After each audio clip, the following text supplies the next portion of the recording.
Just going through your brochure. I saw a big project y'all did in Irondale, Georgia.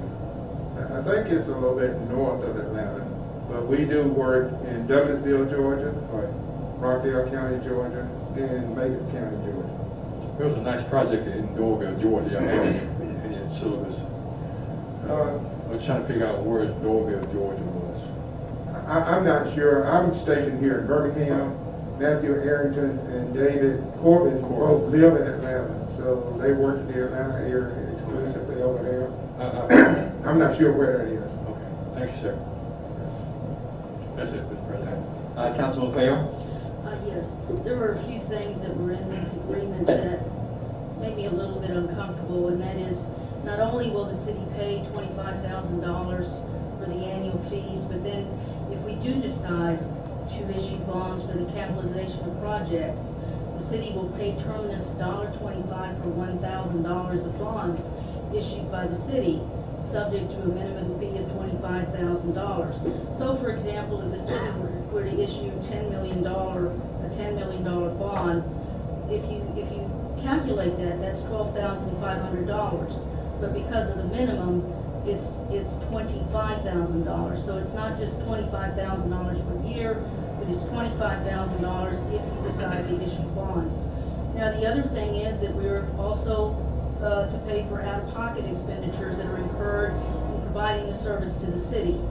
And in talking about underwriters and bond counsels and so on, the city will pay all costs of issuing any notes or bonds, including underwriting, bond counsel, underwriters counsel, rating fees, trustee fees, verification fees, certificate fees, CUSIP fees, printing, posting costs, and any other such costs of issuing bonds or other debt instruments.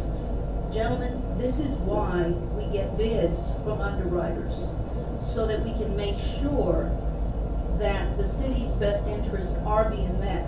This is why we get bids from bond counsel, so that we can make sure that our best interests are being met, and it's not just one underwriter that we look at.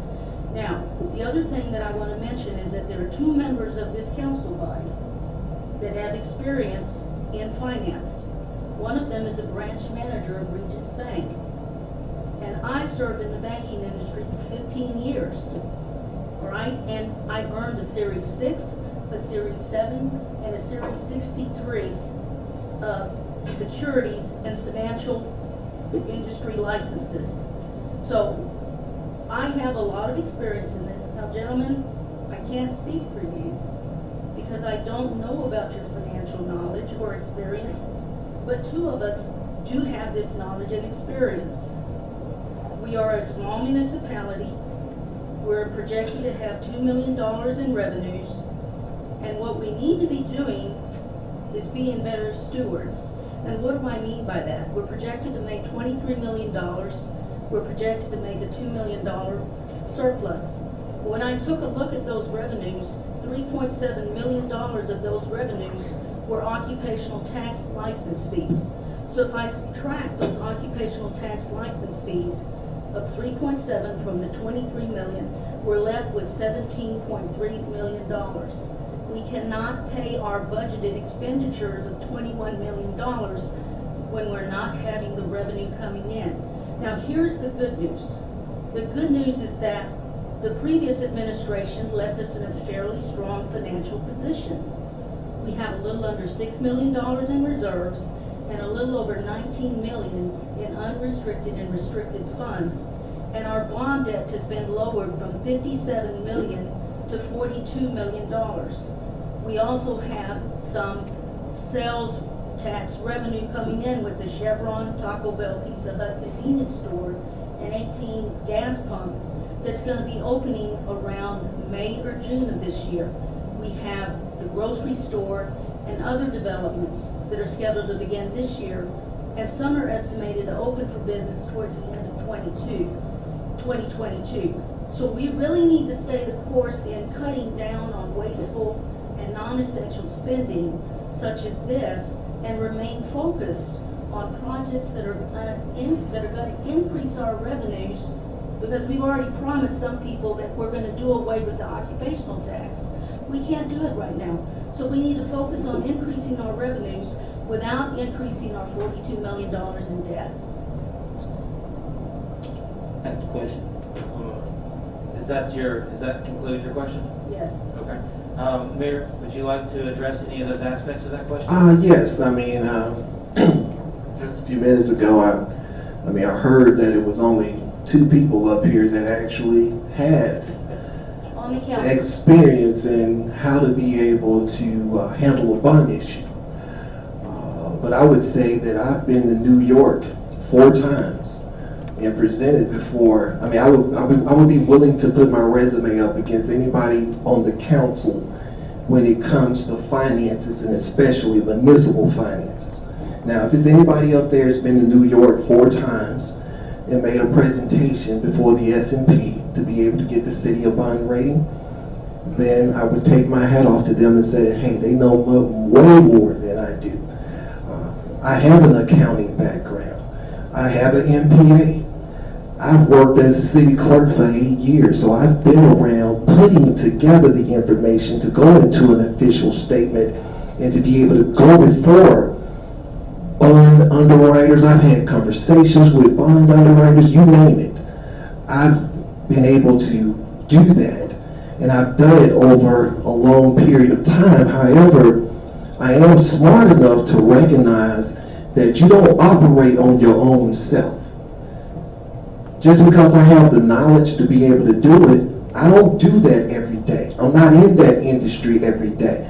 I'm not sitting there with the underwriter when they are pricing the bonds to be able to determine the rate and the amount that the city is going to receive. So I'm smart enough to realize that I don't have all of the knowledge to be able to do that.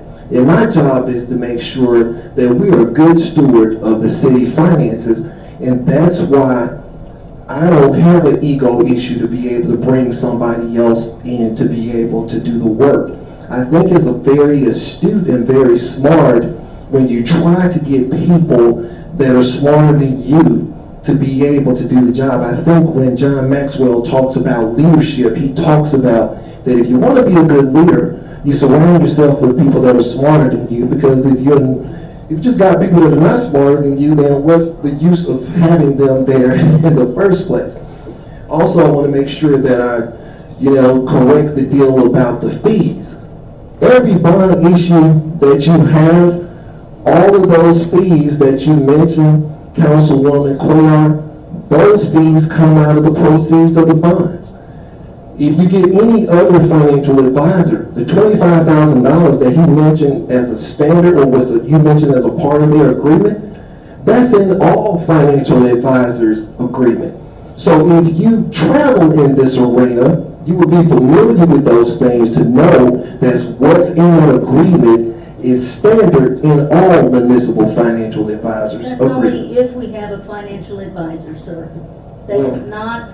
He asked me to speak. He didn't ask you to respond to my speech. Councilwoman, He asked me did I want to speak to the issue.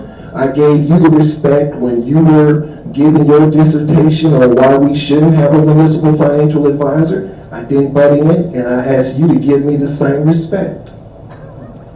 Thank you, sir. Councilman Box? The only question I would ask is that minimum fee negotiable? So Mayor, just a little explanation on that. I'm a businessman, not in finance, but the $1.25 or, as you talk about, a $12,500 visual did become $25,000 charge. Is that negotiable, or is that just a standard industry practice? Well, everything is negotiable. So it's negotiable. Thanks. Yes. The only question I have. Thank you. Councilman Wilson? I don't have any questions.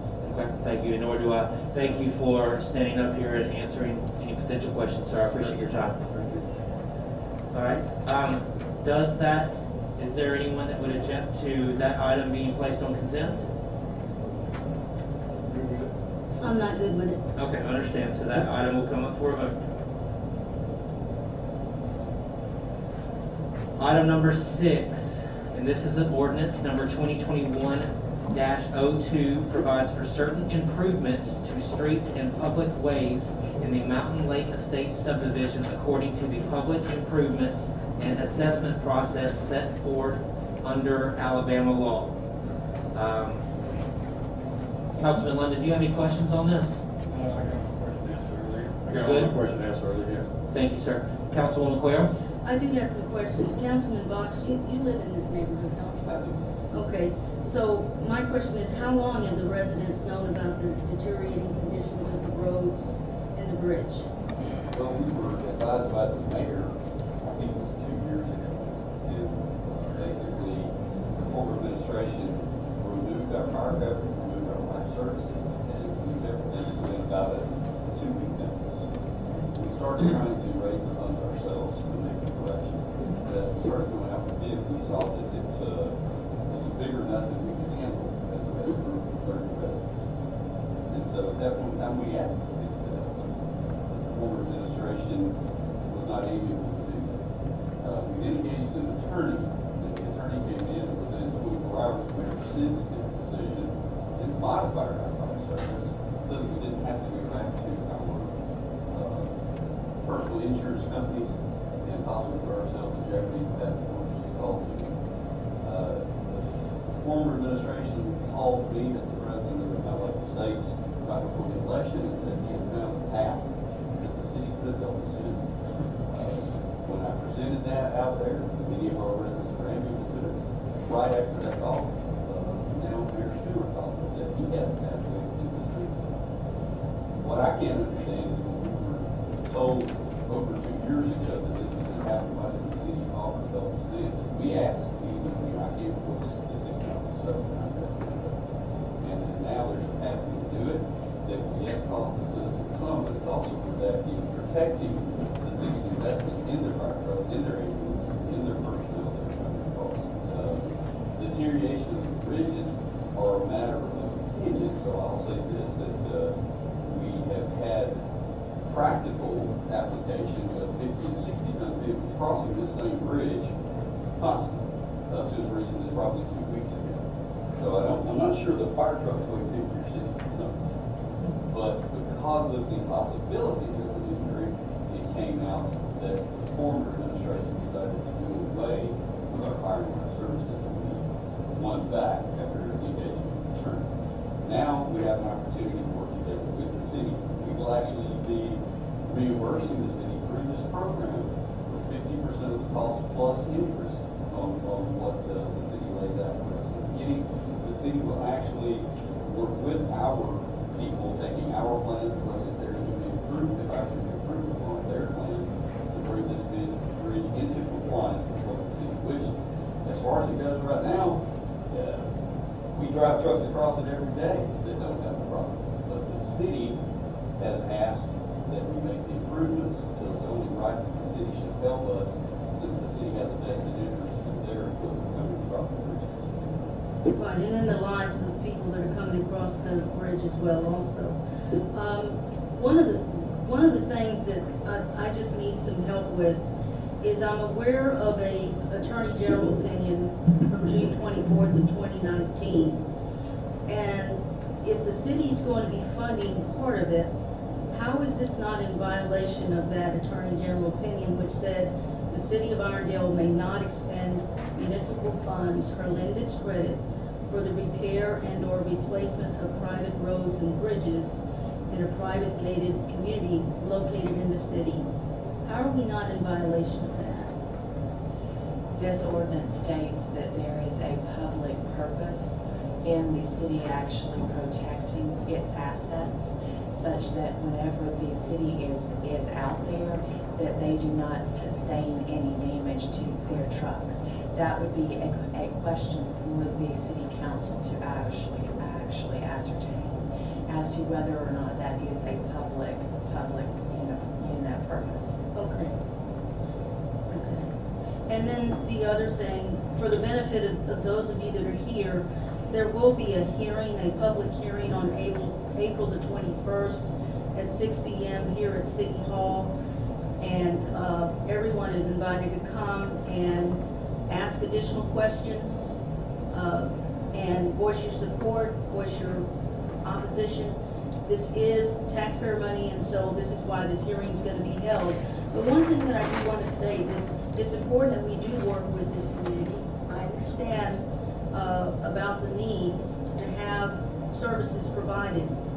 So, as long as we're not in violation of the Attorney General's opinion, I'm fine with it, but I need assurances that we're not in violation of it. Thank you, ma'am. Can I address one? Yes, sir, your comment is next, Councilor Box. Thank you. Is the Attorney General's opinion an order? It does not have the force of law, no, it does not. Thank you, sir. Thank you. Councilman Wilson? No, April just explained for public purpose. I mean, that's basically what I need to know, so I'm good. Perfect. And Ms. Danielson, just something to reiterate. I know that this discussion on this ordinance tonight, if and when it passes, basically gets the ball rolling, gets the process started. There's still designs that have to be done, and the members of the community, 2/3 at least, have to agree on that. No, basically what this ordinance does is it does, start a process going. From this point forward, there will be plans that will be drawn up. They will be placed in the city, at a place that will be noticed, such that the residents can come out and they can see that. At the April 21st, city council meeting, then those will be discussed, and there won't be any work completed until that particular day when the city council looks at those particular plans, and they actually approve those. At that point, that's when work would start. If a majority of the residents came out and they were in opposition to it, then at that point, that would be 2/3 of the city council that would actually have to vote in favor of this to override that objection. 2/3 of the council, not the citizens. I misspoke. Thank you for that clarification. Understood. All right. We've gone through, we've asked our questions. That's going to be an ordinance, so that cannot be on consent. So I'll be looking for some help as we move through that process. We find ourselves at our last item with new business, item number 7. Resolve that ordinance 2021-03 provides for certain improvements to streets and public ways in the old Overton subdivision according to the public improvement and asset process set forth under the Alabama law. Basically the exact same subject matter, but just involving 2 different areas of the city. Councilman London, do you have any questions regarding that? Got them all answered earlier. Fantastic. Councilwoman Cuellar?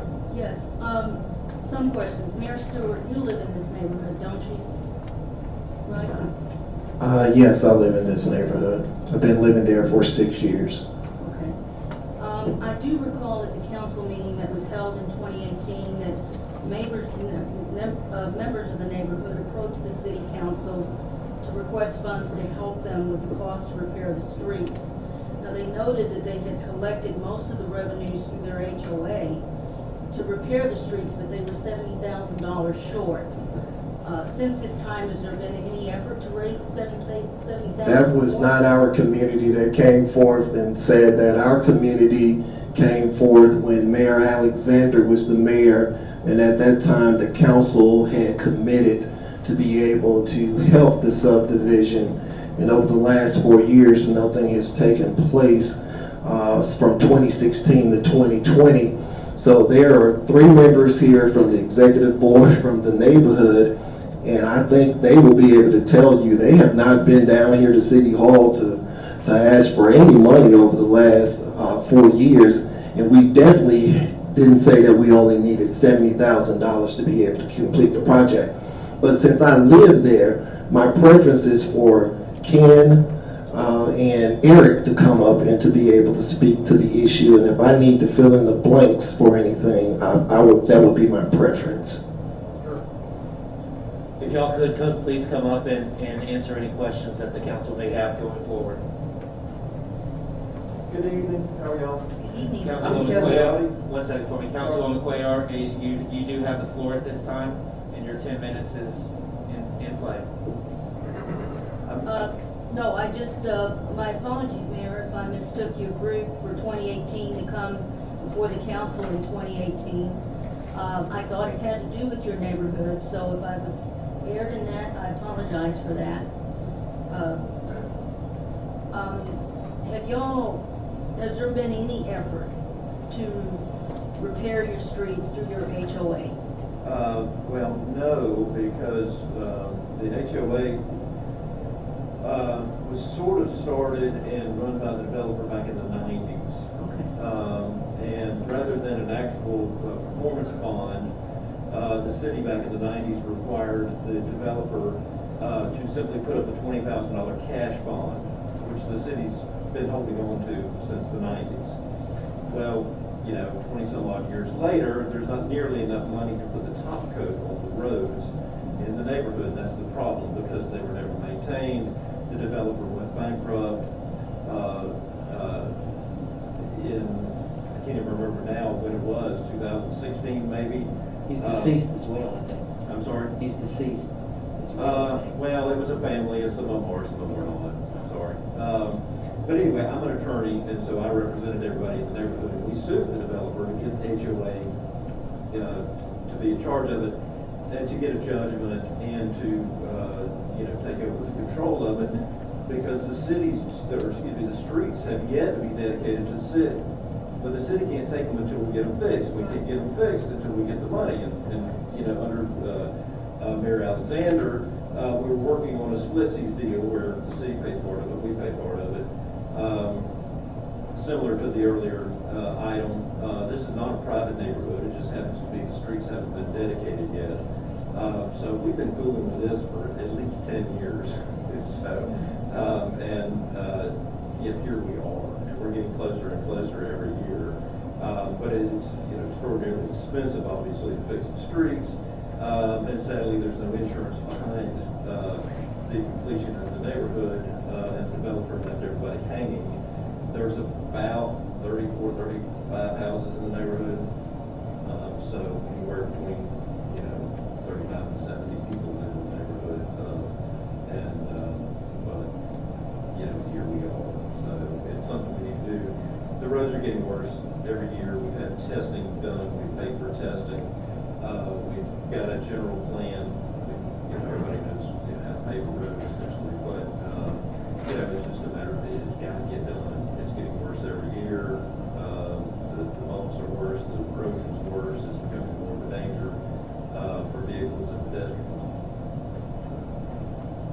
Very good. Thank you, sir. And as I've noted before, as I mentioned to Councilman Box, as long as it's fine with that, with the opinion and the public purpose, I'm certainly on board with doing what we can. I understand that this is the same type of process where we're going to have a public hearing and residents will be able to come out, and that this is going to be based on appraisals of properties, and that would be paid that way, the 50%. Is that correct? Correct. We've talked about 50%. We talked about 50% of the people, or the 50% allocated to people that actually live on the street, that is affected, that type of stuff, and we're happy to work out any of those details. We just got to get the ball rolling, Okay. moving forward. Thank you, sir. Councilman Box? The only question I have again is for April, and once again, we keep referring to the Attorney General's opinion. I think we also pursued an opinion from the Alabama Ethics Committee, did we not? Yes. It said that the city was full within its rights and capabilities to be able to conduct these actions for the citizens of the neighborhood. The Ethics Commission said that it was not an ethics violation for either you or the mayor to actually proceed forward with this. So that, and the city could go forward with it. So then once again, the Attorney General's opinion would be hard to be in violation of the opinion. So we could be in disagreement with the opinion, but not in violation. what the opinion probably states, and I have not seen it, but basically the city cannot go out and actually pave a private person's driveway that would only benefit that one citizen, without there being a public purpose to it. And in that situation, there probably was no public purpose, and it did not benefit in any way the city. That would be what I would think, but since I have not read it, I cannot say that. But in this particular ordinance, there is a public purpose that would be found by the city council if that ordinance were to be passed, which would be that it would benefit the city through their emergency vehicles, whether they be police or they be fire, that it would preserve those whenever they are called out there. And public works as well to provide trash. Garbage services, yes. Because that's another service that has been modified, and we've actually had to pick up the expense of the dumpster at our front, and the additional efforts of hauling our brush and other things up to, some people have to take it nearly a mile to get it picked up by the city. So thanks again for that. Yeah, so, thank you. So I just want to be clear. So basically, after public hearing, we get the estimates or whatever the case may be, because I was here in 18, and I do remember those conversations. I remember them very well. So once we get that information back, as far as what the city's on the hook for, because I know we've talked about percentages, 50-50, 80-20, 70-30. So at that time, that's what I'm assuming that's when we'll decide as far as how we want to move forward. Is that correct? That is when the assessment will be made. Once you know all of the parts to the puzzle. Thank you very much. Thank you very much for your time. Council President, I do have some people that live in the street in my neighborhood as well, so we kind of miss that. I don't know, I'm sorry. Okay. And Council President, can I just say one thing before they sit down? Absolutely. One of the things that I wanted everybody to know, that what my subdivision is asking for is no different than what Bainbridge asked for when their developer went bankrupt and the city partnered with them to get their roads done. It's no different than when Overton Crossings developer went bankrupt and they came here and asked the city for the same thing. So I would say that precedence has already been set by the city, that the city have already participated with subdivisions where the developer has gone bankrupt and has not put on the final coat of the road. Thank you, Can I sir. comment on that, because Bainbridge Trace is my district? Miss Councilwoman Cuellar, we're not going through with the second opportunity to speak. Sorry. Thank you. I appreciate that. Thank you very much, y'all. That being said, yes, sir. We are your constituents as well.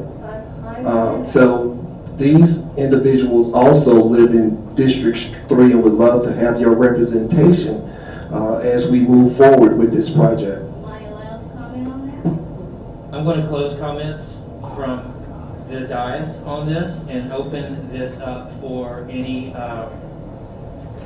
public comments on agenda items only.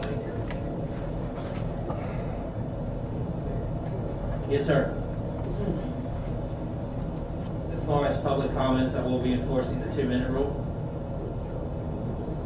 Do we have any estimate on the cost of paving? Is that cost of paving these streets, right? Yeah, this subdivision we're talking about paving. Yeah, that's the question I just asked. I mean, we're gonna get those, When we're gonna pass a resolution, how much to fix yours?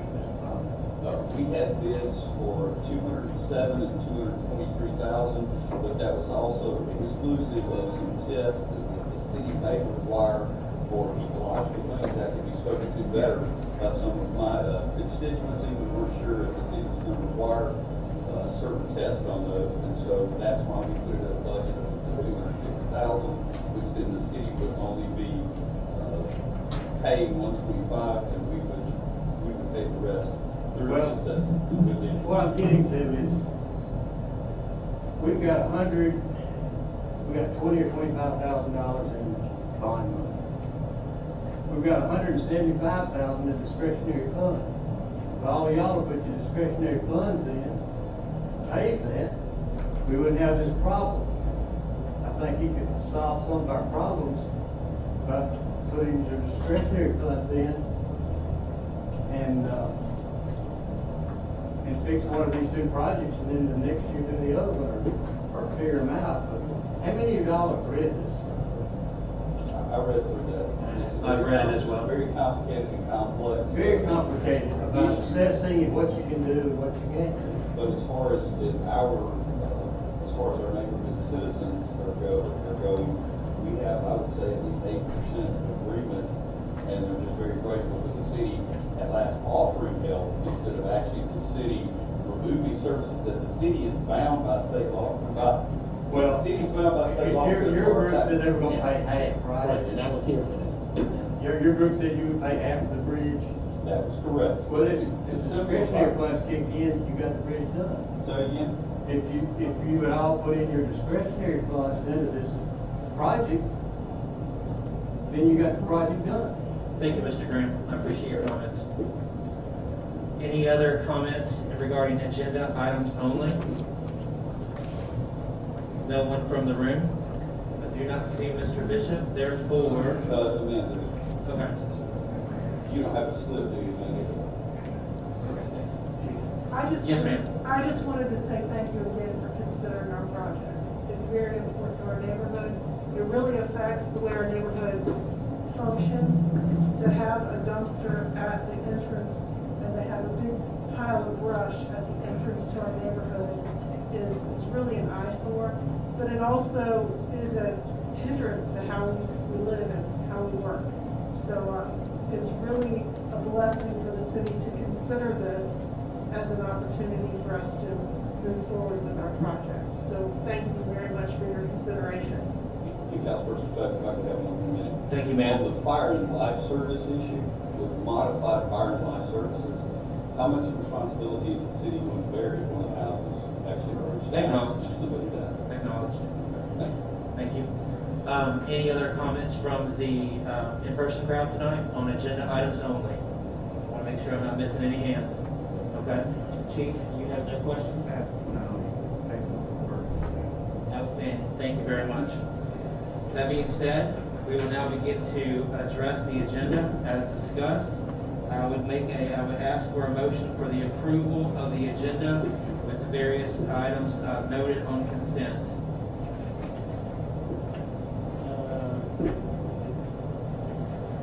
I'll make a motion that we approve the agenda with the items that is listed on consent. The items that's listed on consent would be under unfinished business, item number 1. Under new business, items that's under consent would be item number 1, item number 3, and item number 4. Thank you, Councilman Wilson. Thank you very much, sir. Do we have a second on the approval of the Second. agenda? Got a second. Thank you, Councilman London. All in favor? Aye. Any opposed? Okay. So that being said, we find ourselves at new business item number 2. I'm sorry, I thought someone asked a question. New business item number 2. May we have a motion for the resolution? Yes, ma'am. That was just the vote to approve the agenda, correct? Then we would also have a vote to approve the consent agenda, which would be those 4 items. I don't think we've ever done it that way. We've always just made sure we've had unanimous consent on the agenda. But if that's something you feel that's important and keeps us from opposed, then I can consider that. Okay, thank you, ma'am. I appreciate that. So that being said, under advisement, make a motion based on Councilman Wilson's approval of the agenda that item number 1 under unfinished business, item number 1 under new business, and item number 3 under new business are on consent. Do we have unanimous agreement? We've got 4. I'm sorry, item number 4 of new business on consent. Is that in the motion? That is the motion that I'm asking for. All right, second. All right. All in favor? Aye. Any opposed? Thank you. That being said, we find ourselves at item number 2 for new business. May I have a motion for the approval of resolution 2021 R16? Make a motion that resolution 2021 R16 be moved. May we have a second? Second. Thank you, Councilman Wilson. All in favor? Aye. Any opposed? No. Okay. Motion passes.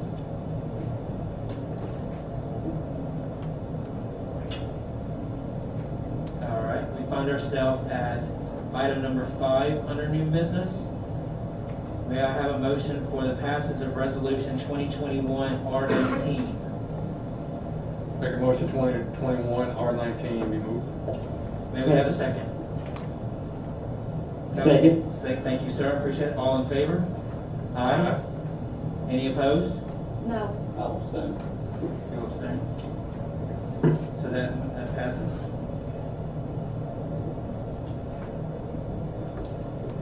Item number 6 under new business. Looking for a motion. I'm sorry, I apologize for that.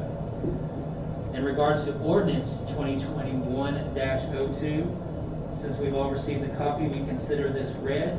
Therefore, I would take a motion from someone to suspend the rules. I make a motion that all rules that prevent the immediate consideration and adoption of ordinance number 2021-02 be suspended and that the unanimous consent be given for the immediate consideration of said ordinance. May we have a second? Second, we have a second. Roll call. Councilman London? Yes. Councilwoman Cuellar? Yes. Councilman Box? Yes. Councilman Wilson? Yes. And myself, yes. You would finish this up, sir? I make a One motion. moment, Councilman Box.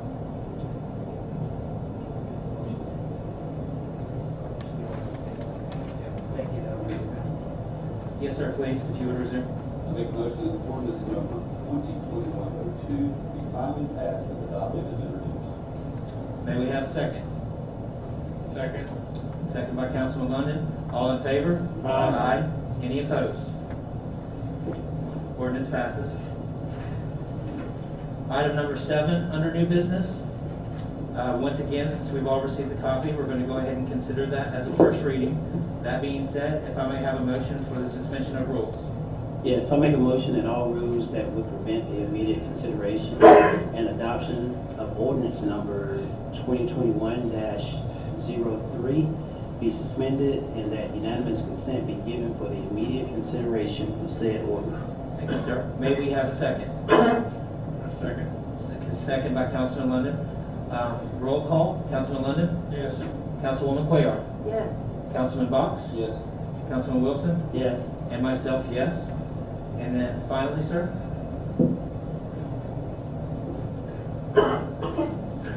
I'm sorry. I make a motion that ordinance number 2021-03 be finally passed and adopted as introduced. Thank you, sir. And we have a second from Councilman London? Yes. All in favor? Aye. Aye. Any opposed?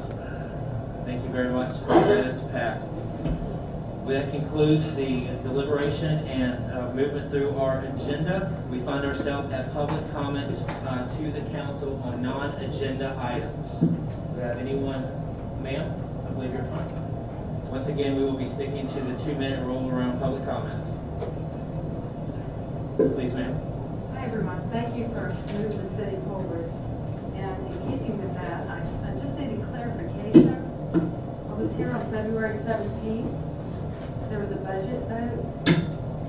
The Alabama State Code, Section 11, 44C, 48, and 46, requires that a city budget be publicly presented and allow for public discussion before there's a city council approval. It appears to me, of course I'm not a lawyer, that the state code was not followed prior to the February 17th meeting. So was this vote legal? Does that conclude, is that the meat of your question, or did you have something And else then you I wanted to ask? have one additional question. Please go ahead and ask that question. The fiscal year ends September 30th, so why are you having a new budget voted on when you have 7 more months in the fiscal year? Usually, it's done in September.